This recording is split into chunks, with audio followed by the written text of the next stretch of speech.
Selamat petang, salam sejahtera. Terima kasih kerana bersama dengan saya di Nazilin Unity Channel. Ini pastinya laporan yang akan menggembirakan anda semua. Seusai sahaja Anwar Ibrahim mencipta rekod di Amerika Syarikat, iaitu di New York, apabila beliau menjadi orang pertama yang membacakan khutbah di sebuah masjid di New York, yang mana Anwar adalah penyampai ataupun pembaca khutbah orang luar pertama di Amerika Syarikat di masjid tersebut. Akhirnya ini yang berlaku di hujung daripada kehebatan Datuk Seri Anwar Ibrahim menyampaikan khutbah tersebut, yang pastinya akan membuatkan ramai orang mungkin cemburu, mungkin tak sangka langsung, atau mungkin ramai juga yang gembira. Bagi mereka yang menyayangi Datuk Seri Anwar Ibrahim, pastilah mereka gembira. Pastilah mereka gembira. Dan yang seagama dengan Datuk Seri Anwar Ibrahim, pasti juga gembira dengan insiden luar biasa ini. Berlaku selepas membaca khutbah Jumaat. Lepas baca khutbah Jumaat, Anwar akhirnya pimpin syahada seorang lelaki di New York.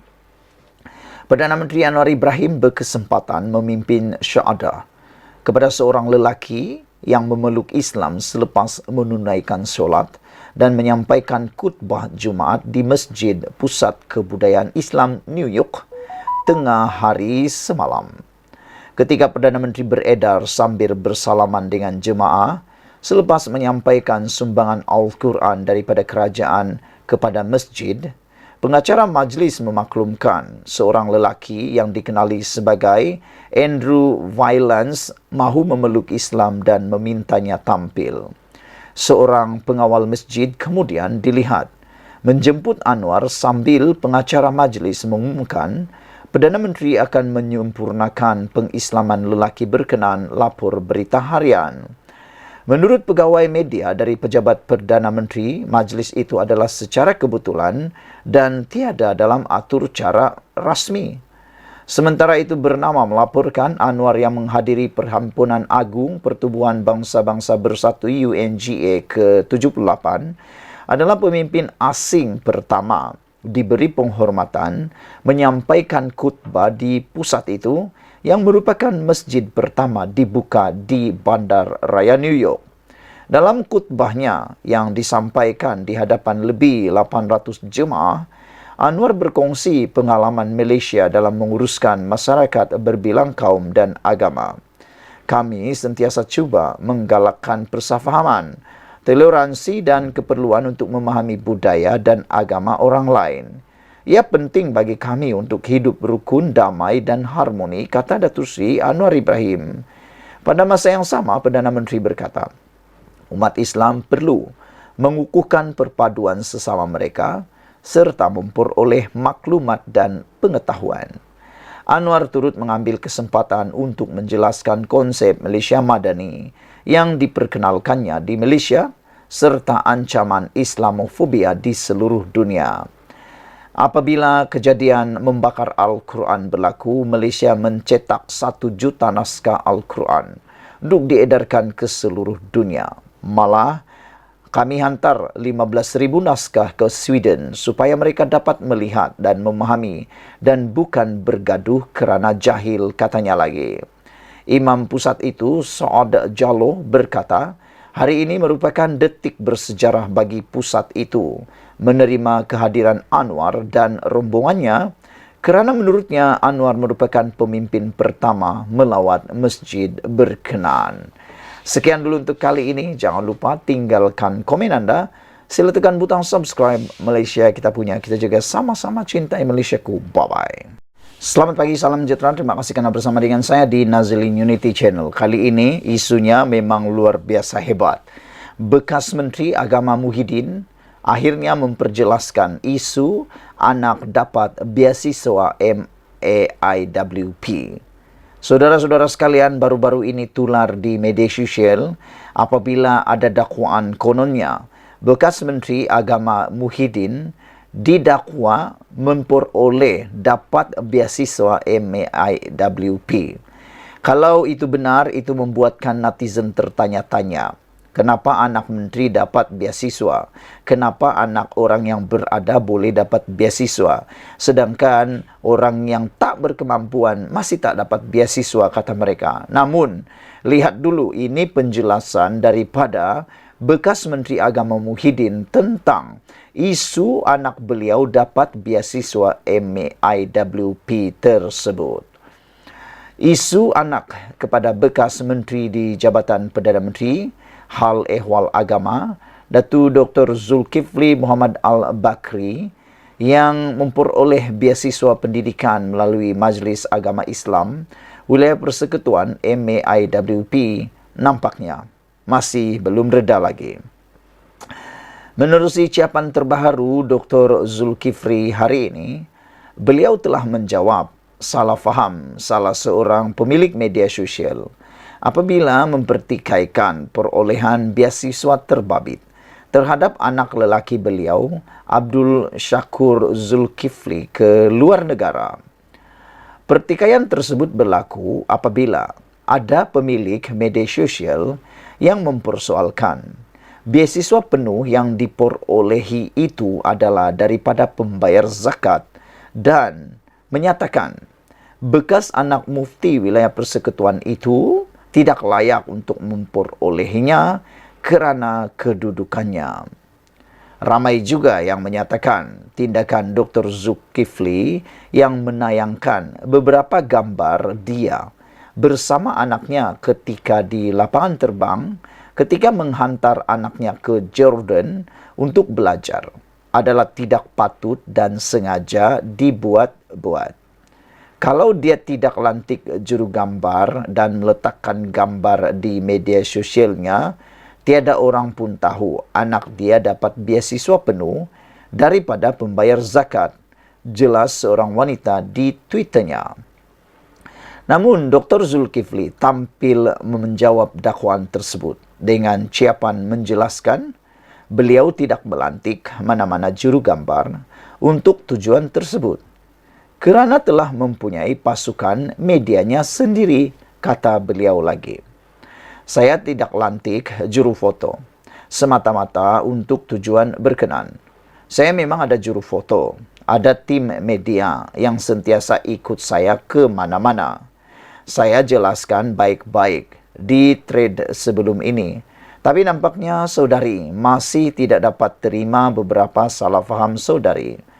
Wajar untuk saya war-warkan di media sosial sebagai kempen kepada pembayar zakat, pusat zakat di samping menolak sangkaan yang mungkin keluar bila saya diam-diam dan diketahui kemudian hari ciapnya lagi. Terdahulu, Abdul Syakur yang merupakan pelajar cemerlang dalam sijil pelajaran Malaysia SPM dengan memperoleh 7 A+ dan 1 A bulat di Pondok Moden Al-Abakira MAIP MAIWP telah memperoleh beasiswa penuh untuk melanjutkan pelajarannya di University Jordan dalam bidang fiqh dan usul fiqh. Sebagai pengasas Pondok Moden Al-Abakira, Dr. Zulkifli turut berbangga dengan perkembangan para pelajar dan juga alumni-nya yang bertaburan di universiti awam dan luar negara. Saudara-saudara sekalian, itulah penjelasan daripada bekas Menteri Agama Muhyiddin tentang situasi dan juga isu panas berkaitan anak beliau yang telah mendapat beasiswa MAIWP. Apapun yang terjadi, kita ucapkan tahniah kepada anak beliau ini yang telah mendapat 7 A+. Kalau dia memang layak, memang layaklah. Sekian dulu untuk kali ini. Jangan lupa tinggalkan komen Anda, sila tekan butang subscribe. Bye-bye. Selamat pagi, salam sejahtera. Terima kasih karena bersama dengan saya di Nazilin Unity Channel. Apa kabar Anda semua? Bolehkah kita bersorak bersama-sama? Hore, hore, hore, hore.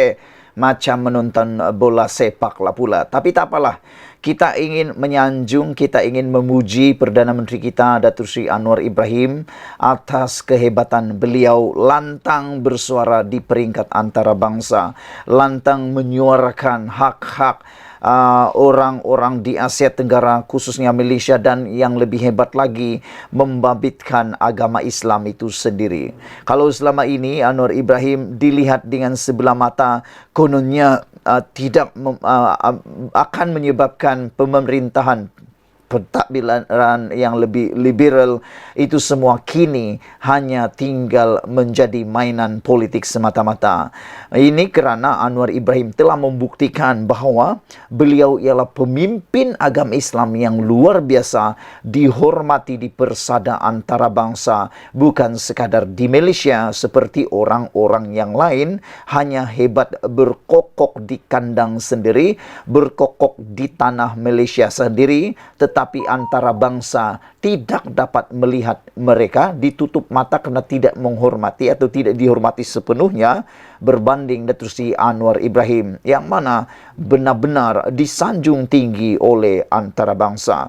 Manakan tidak, di Amerika Syarikat dalam persidangan Pertubuhan Bangsa-Bangsa Bersatu UNGA, Anwar Ibrahim telah pun dijemput berjumpa dengan pemimpin-pemimpin Islam seluruh dunia. Hebat kan? Itulah kehebatan Datuk Seri Anwar Ibrahim. Yang orang kata liberal dan macam-macam, itu semua tidak berguna. Itu semua adalah kata-kata yang sengaja mahu memperkecil-kecilkan Anwar Ibrahim. Yang hairan, di Malaysia ada orang yang memperkecilkan Anwar Ibrahim, tapi di mata dunia begitu besarnya Anwar Ibrahim dihormati. Dan ini dibuktikan pula. Ini anda boleh share kepada ramai orang. Dibuktikan pula apabila Anwar Ibrahim, Perdana Menteri kita yang kita sayangi, Perdana Menteri yang ke-10 ini, 9 kali menerima tepukan gemuruh di PBB. 9 kali. Kalau sekali bolehlah, tak apalah kan. Itu biasa-biasa. 2 kali, biasa-biasa lagi. 3 kali ada hampir luar biasa. Kalau 4 kali, dahlah luar biasa. Kalau 5 kali, amat luar biasa. Kalau 6 kali, teramat luar biasa. Kalau 7 kali, luar biasa, magic. Kalau dah 8 kali, entahlah apa nak cakap lagi, itu dah sangat luar biasa. Kalau 9 kali, tak tahulah nak cakap apa lagi. 9 kali tak dapat tepukan gemuruh di luar negara, apalagi di PBB, itu bukan perkara yang mudah. Tepukan orang di PBB itu bukan perkara yang mudah anda dapat. Hanya orang-orang besar, hanya orang-orang yang luar biasa berucap yang akan dapat tepukan gemuruh itu di persidangan terbesar dunia tersebut. Dan saya fikir tidak mustahil satu hari nanti dalam masa terdekat ini Anwar Ibrahim boleh dinobatkan, diberikan hadiah Nobel keamanan. Siapa sangka, kan? Dan siapa boleh menafikannya? Mungkin satu hari nanti dia akan diberikan hadiah Nobel keamanan. Kita berdoa untuk itu supaya Datuk Seri Anwar Ibrahim boleh menerimanya. Semalam 9 kali Anwar Ibrahim terima tepukan gemuruh di PBB. Perdana Menteri Datuk Seri Anwar Ibrahim menerima tepukan gemuruh 9 kali semasa menyampaikan kenyataan negara. Anggota delegasi Malaysia yang turut sama menyertai beliau, Datuk Puan Zarkasi, mencatatkan bibit tersebut di dalam hantaran Facebooknya. Beliau mahu PBB committed menyelesaikan konflik antarabangsa hari ini, terutama bila beliau menyentuh konflik Rusia-Ukraine, Islamofobia dan A Better World for Tomorrow. Perdana Menteri ke-10 menyentuh berbagai isu penting termasuk low carbon and renewable energy roadmap. Perdana Menteri ke-10 turut menjelaskan konsep kerajaan madani dan betapa pentingnya menghadapi cabaran rasisme bentuk baru. Wah, ini memang luar biasa. 9 kali dapat tepukan di peringkat antarabangsa. Perjumpaan besar seperti ini, yaitu di PBB, bukankah itu hebat? Tapi ada juga orang yang berucap dalam persidangan PBB, jangankan nak dapat tepukan gemuruh, nak cakap dalam bahasa Inggeris pun terkontang-kontang, tak tahulah boleh dapat tepukan atau tidak. Anda nilailah sendiri. Sekian dulu untuk kali ini. Jangan lupa tinggalkan komen anda. Sila tekan butang subscribe. Malaysia kita punya. Kita juga sama-sama cintai Malaysiaku. Bye-bye. Selamat pagi, salam sejahtera. Terima kasih kerana bersama dengan saya di Nazilin Unity Channel. Pilihan raya pelanggai tidak lama lagi akan dilaksanakan atau dibuat. Namun demikian, bukan itu yang mengejutkan kita. Menurut sumber, akan ada rombakan kabinet selesai atau seusai PRK pelanggai. Yang kita nak tahu ialah siapa menteri kabinet yang akan reshuffle, atau adakah menteri kabinet yang akan turut dipecat. Dengan kata petik dipecat kerana ditukar oleh orang lain. Kerana sebelum ini ramai juga yang cakap-cakap bahawa ada dalam kalangan menteri kabinet yang tidak perform sepenuhnya. Adakah Anwar Ibrahim sudah membaca dan menghidu perkara tersebut? Sebagai rakyat Malaysia, kita mahukan kabinet yang benar-benar berfungsi dan tidak ada seorang pun ahli kabinet yang tidak berfungsi, tidak perform secara penuh. Namun, kita menantikan perkara tersebut. Spekulasi rombakan kabinet akan dibuat oleh Perdana Menteri Datuk Seri Anwar Ibrahim bertiup kencang dan ia dijangka berlaku seusai pilihan raya kecil pelanggai pada 7 Oktober ini. Menurut satu laporan media yang memetik kata-kata pemimpin DAP yang enggan dinamakan, Anwar akan menilai prestasi calon gabungan Pakatan Harapan BN sebelum membuat rombakan kecil di dalam kabinet. Saudara-saudara sekalian, saya setuju kalau ada rombakan dibuat kerana mungkin ada keperluan bagi menguatkan lagi jentera pentadbiran kabinet Anwar Ibrahim supaya mana-mana yang tidak perform dapat digantikan dengan segera. Jangan ditunggu sehingga bertahun-tahun. Dan selain daripada itu, ia juga menjadi penanda aras kepada menteri-menteri yang lain, kabinet-kabinet yang lain, supaya lebih bekerja keras. Kerana mereka sedar, kalau mereka tidak perform, kalau mereka goyang kaki, kalau mereka hanya duduk-duduk dan tak membuat kerja dengan sepenuh hati, all out, maka mereka juga berpotensi untuk ditendang daripada kabinet tersebut. Tindakan ini sebenarnya satu tindakan yang amat bijak daripada Anwar Ibrahim, supaya ia memberikan isyarat jelas kepada semua menteri, ahli kabinet, KSU maupun ketua-ketua yang besar di mana-mana kementerian supaya mereka alert dengan isyarat bahawa kalau tak perform lebih baik tinggalkan jawatan tersebut. Itu isyarat yang mungkin ingin disampaikan jelas oleh Datuk Seri Anwar Ibrahim. Apa pendapat anda semua? Adakah anda juga sependapat dengan saya untuk berfikir secara positif seperti itu? Menurut sumber ini, usaha rombakan ini tidak dapat dielakkan.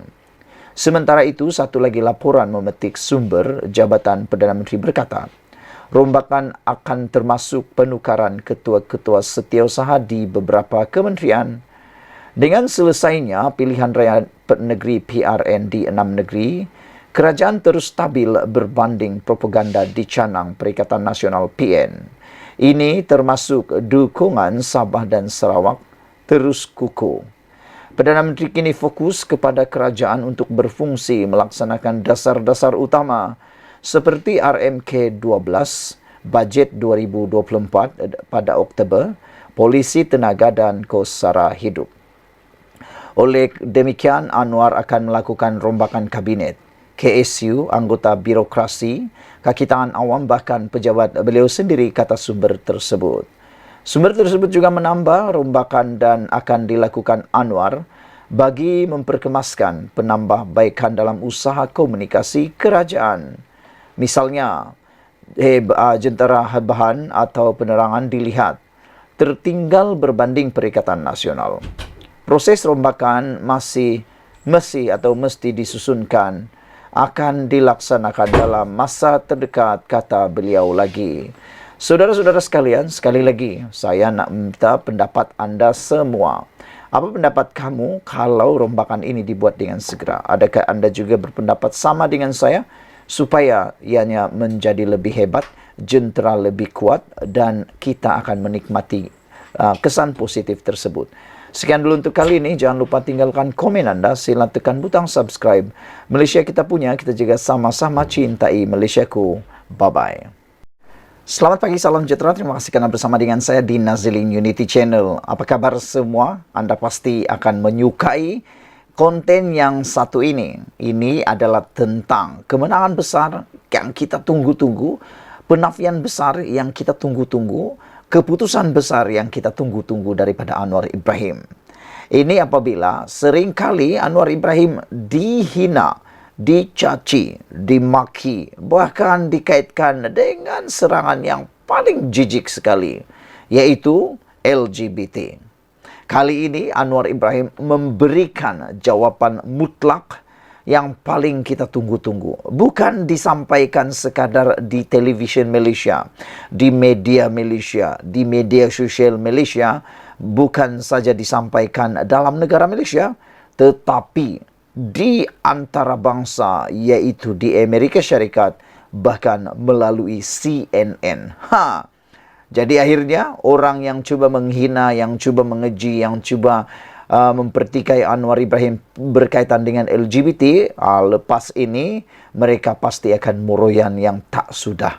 Kerana terbukti Anwar Ibrahim melalui temu bual dan wawancara di Amerika Serikat yang disiarkan di CNN, Anwar Ibrahim tidak mengiktiraf LGBT. Kalau lepas ini ada lagi yang kata-kata kononnya dia mengiktiraf atau melindungi dan sebagainya, itu satu tindakan fitnah dan satu pembohongan yang luar biasa dan bolehlah dianggap melakukan dosa yang besar. Kerana Anwar Ibrahim kata dia tidak mengiktiraf LGBT, namun dia katakan elak berikan gangguan terhadap mereka. Perdana Menteri Datuk Seri Anwar Ibrahim menegaskan bahawa golongan LGBT tidak akan sama sekali diiktiraf di bumi Malaysia. Tahniah Anwar Ibrahim kerana memberikan keputusan muktamad sah daripada mulut beliau sendiri. Namun demikian, selain daripada beliau tidak mengiktiraf LGBT di bumi Malaysia, beliau tetap menghormati hak peribadi manusia itu sendiri. Apabila Anwar Ibrahim kata, elak ganggu terhadap mereka. Pada masa yang sama, kata Anwar Ibrahim, gangguan terhadap kumpulan ini perlu dielakkan sama sekali. Makna kata, kita tidak mengiktiraf, agama tidak mengiktiraf, bahkan kalau boleh kita nak mereka bertaubat dengan segera. Tetapi kalau itu ada, jangan diganggu, kata Datuk Seri Anwar Ibrahim. Elakkan diganggu sama sekali. Undang-undang baik untuk Muslim dan bukan Muslim, termasuk Hindu dan Buddha, mempunyai konsensus tidak menerima ini di negara ini, kata Datuk Seri Anwar Ibrahim. LGBT, aksi mereka di tempat awam terbuka, tetapi apakah kita mengganggu mereka? Itu persoalan lain, kata Datuk Seri Anwar Ibrahim. Saya tidak menyokong usaha mengganggu mereka. Isu jam switch, tiada dakwaan dibuat, tegas Anwar lagi. Beliau berkata demikian semasa diwawancara Kristen Amanpour di dalam rancangan Bual Bicara Amanpour yang disiarkan di CNN. Amanpour membangkitkan persoalan itu dalam konteks jam switch yang dirampas oleh Kementerian Dalam Negeri.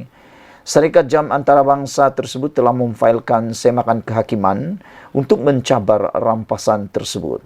Amanpour menyatakan kaki tangan syarikat tersebut diugut dengan hukuman penjara selama 3 tahun. Kata Anwar Ibrahim, saya tidak boleh mempertahankan kesemua tindakan pihak penguatkuasa. Adakah anda mahu melihat perubahan dalam tindakan penguatkuasaan?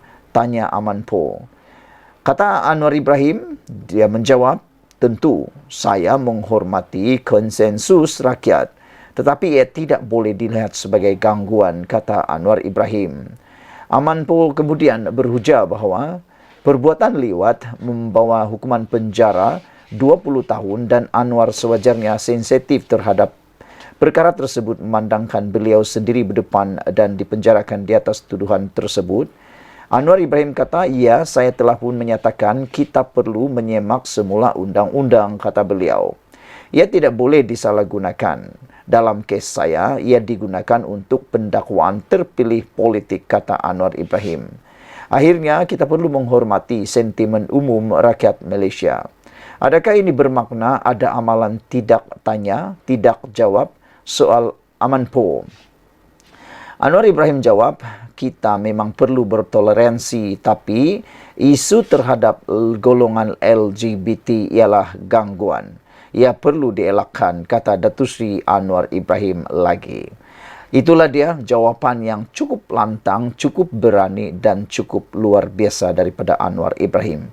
Bijaknya Anwar Ibrahim menengani media bukan saja di Malaysia tetapi media antarabangsa. Siapa kata Anwar Ibrahim adalah pemimpin yang tidak hebat?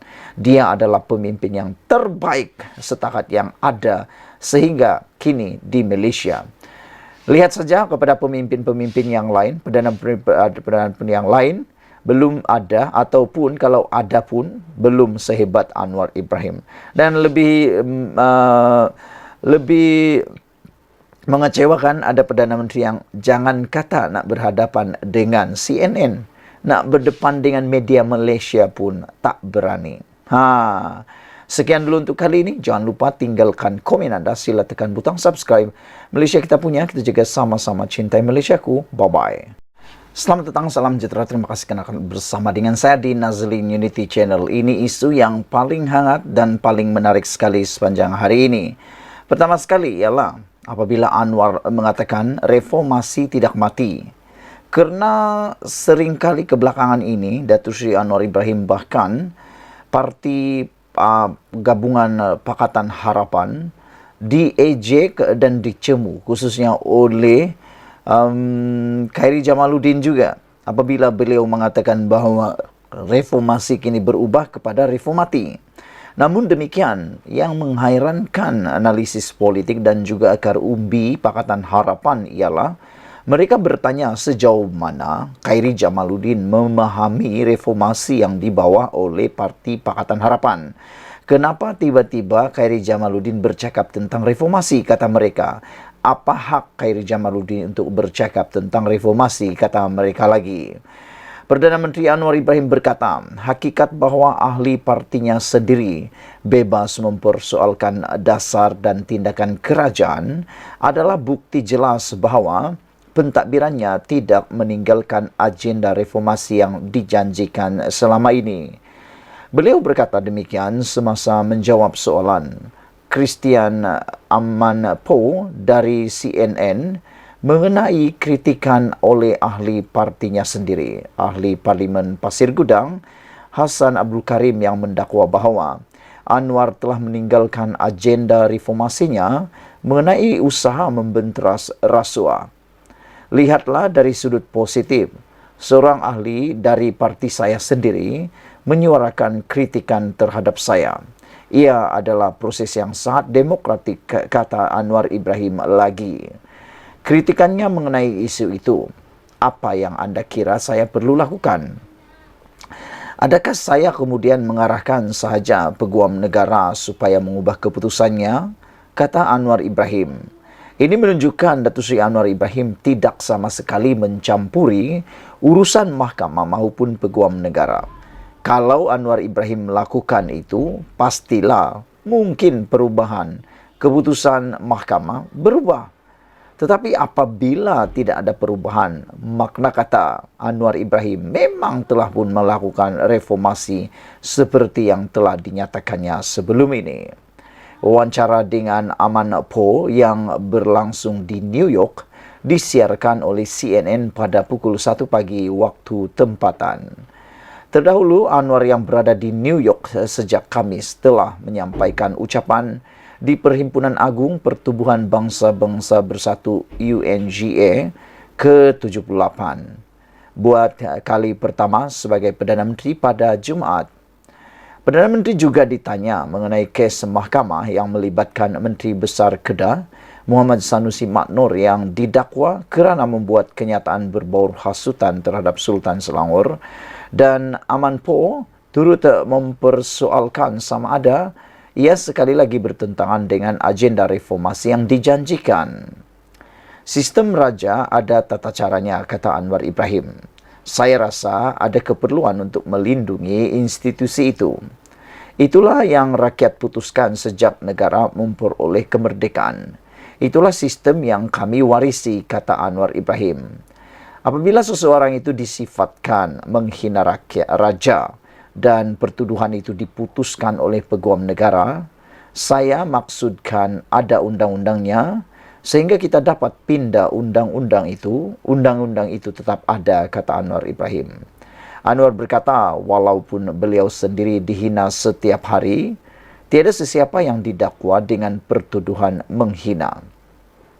Namun apabila Anda sentuh mengenai raja-raja, sultan, kami ada undang-undang mengenainya, kata Datuk Seri Anwar Ibrahim. Saya tidak boleh dikritik kerana tindakan pendakwaan itu. Ia keputusan mereka, iaitu pendakwa, terutama apabila menyentuh mengenai raja-raja. Jika isunya ialah kritikan terhadap Perdana Menteri dan Perdana Menteri mengambil tindakan, maka ia adalah sah. Kritikan Anda adalah sah. Jika tidak, kita perlu menerimanya, kata beliau lagi. Anwar berkata, setakat ini tiada siapa yang didakwa kerana mengkritik Perdana Menteri atau kerajaan. Mengenai tindakan kerajaan yang melarang penerbitan yang berkaitan dengan lesbian, gay, biseksual, transgender, bahkan queer and sebagainya, iaitu LGBTQ+, seperti isu rampasan jam tangan Swatch oleh Kementerian Dalam Negeri baru-baru ini, Anwar berkata konsensus ramai mesti dihormati. Saya tidak akan mempertahankan tindakan itu, tetapi ia undang-undang, kata Datuk Seri Anwar Ibrahim. Orang Islam, begitu juga orang bukan Islam, sama ada Kristian atau Hindu atau Buddha, ada kata sepakat dalam negara mengenainya. Mereka tidak menerima ini, yaitu LGBTQ. Tetapi adakah kita kemudiannya ganggu mereka, kata Anwar Ibrahim. Itu perkara lain. Saya tidak bersetuju sekiranya ada antara mereka yang diganggu tanpa tambah Anwar Ibrahim lagi. Sekian dulu untuk kali ini. Jangan lupa tinggalkan komen Anda. Sila tekan butang subscribe.